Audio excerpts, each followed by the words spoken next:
Hello, third graders and their families. We hope this video finds you doing well.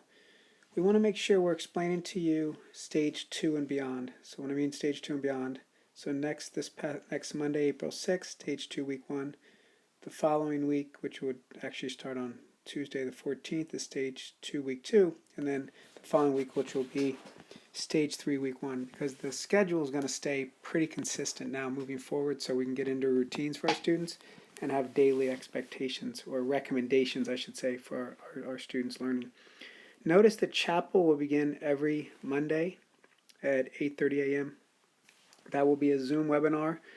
We highly encourage that you link into that as a family activity to start your week each week. For third grade, Tuesdays at 8 a.m. will be their opportunity to Zoom with their PE teachers.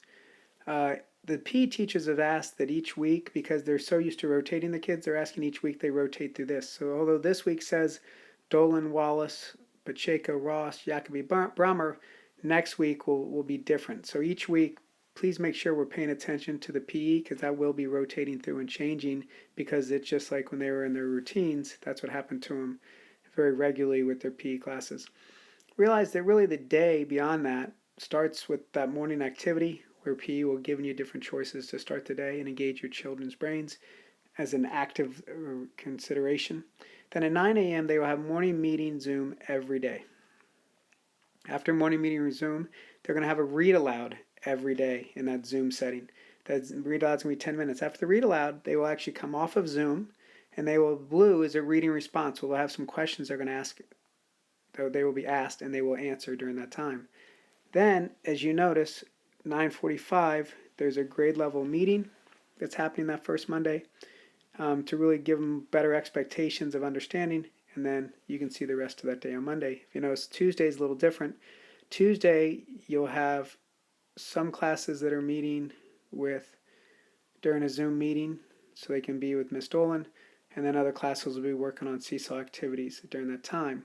So notice how that's broken up, and they've done that with math. And social studies is actually, because social studies can be found on a Google Classroom, with social studies they're doing a check-in. So the social study activity, as you know, is not a one-day activity. It takes multiple days for any one of Mr. Pacheco's lessons. So Dolan's class at 12:55 will check in every day in Zoom for about a 10-minute check-in, just to make sure they understand what's asked of them. Pacheco's class will check in at 1:05 each day. Jacoby's class will check in at 1:15. That may change as we unravel this, but that's how we're going to start the process, just so questions can be answered. The goal of this is that children are self-sufficient. So in other words, for third graders, we're really hoping that once the day starts at 9 a.m. and we get a child on Zoom, and maybe they need help getting on and off Zoom at first, but once we get them into this routine, they will not need their mom and dad's help unless it's about getting lunch for them, which is at that 11:15 to 12:45 time. Maybe they need help getting lunch for the day, but otherwise they'll be pretty self-sufficient. And then off of this, realize what happens in the afternoon. At 1:30, they have an exploration learning, an additional learning opportunities. Exploration learning is just that. Dr. Bear and I will be pushing out an activity that children can work on independently. Sometimes it will require screen time, sometimes it will not. The additional learning would be something we would hope you would do as a family. You have those additional resources now. We hope you take the time to look through those additional resources and find what activities your children want to do. Allow this to be truly student choice when we think about those additional resources. And then on Friday, we're hoping they would pick a virtual field trip that they want to pursue for their own curiosity. Do they want to go to the San Diego Zoo? Do they want to see a national park? Again, whatever they want to do. And then in the afternoons at 2:45, they'll be having a check-in time with their specials teachers for art, music, and drama. Those will be check-in times. And then Spanish will actually have a little mini lesson they're going to teach during Zoom. And then from there, they'll be given an activity that will be pushed out to them. So that whole 45-minute block will not be Spanish Zoom. It'll be a much smaller amount of time, and then from that, it'll roll into the activity. We want to make sure you understand that then if 3:30 is really, hopefully the students can get into a mindfulness routine, and then have some off-screen time with fresh air and structured play, however that wants to look, or maybe look different for every family.